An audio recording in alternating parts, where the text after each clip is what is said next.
président Ibrahim Traoré nous dit que le territoire malien et le territoire burkinabé sont fusionnés dans le cadre de la lutte antiterroriste. L'armée malienne se repose au Burkina, l'armée burkinabé se repose au Mali. Donc il n'y a pas de problème de violation d'espace aérien entre le Mali et le Burkina. Donc on écarte d'abord ça. Est-ce que c'est bon? Nyambou Mamé, ce ne sont pas des avions maliens. Hein, parce que les avions burkinabés et les avions maliens ont le droit de voler dans toutes les directions de leur territoire et de leurs plus de 1000 km de frontières. Donc on continue. Mais c'est les avions de quel pays qui violent l'espace aérien du Burkina?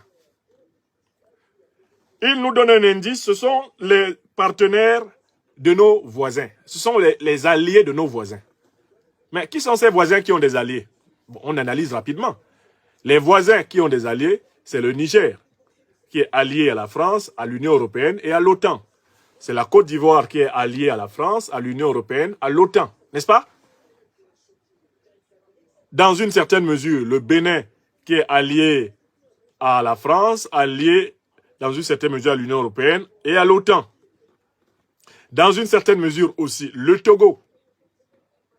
Mais il y a un accord diplomatique de coopération militaire entre le Burkina et le Togo, un accord dont j'ai eu connaissance récemment, et qui permet à l'armée togolaise de pourchasser les terroristes à l'intérieur du territoire burkinabé, au besoin jusqu'à même 50 km, même 100 km.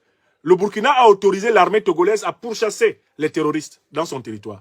Et inversement, le Togo a autorisé l'armée burkinabé à pourchasser les terroristes, même si c'est 100 km à l'intérieur du Togo. Donc on peut éliminer le cas du Togo. Le Togo n'est pas dedans.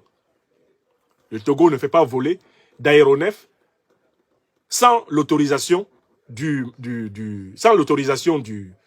Burkina. Parce qu'entre le Togo et le Burkina, il y a un accord de traversée de frontières dans la lutte antiterroriste qui est comparable à celui qu'il y a entre le Mali et le Burkina.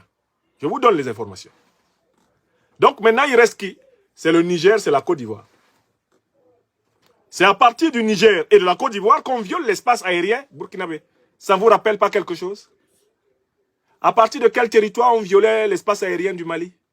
Et le Mali s'en est plein en janvier 2022. Ce n'était pas les mêmes territoires? Ce n'étaient pas les mêmes alliés? Voilà les faits. Le président Ibrahim Traoré répond ensuite à la question suivante. Est-ce que vous pouvez empêcher ces aéronefs de violer l'espace territorial du Burkina? La réponse, oui. Vous en avez les moyens? Oui. C'est-à-dire qu'ils possèdent des armes sol-air capables d'abattre ces avions. Mais pourquoi vous ne les utilisez pas? Le président Traoré, qui est un homme de paix, contrairement aux apparences, dit que parce que pour le moment, on a le sentiment que la justification donnée par les voisins, c'est-à-dire le Niger et la Côte d'Ivoire, c'est que ces aéronefs participent à des actions, à des opérations en faveur des armées nigériennes et ivoiriennes, par exemple. Mais le président Ibrahim Traoré tient à souligner qu'il y a eu des vols suspects sur des zones qui ont été par la suite attaquées par les terroristes, vols par ces aéronefs non autorisés. C'est-à-dire qu'il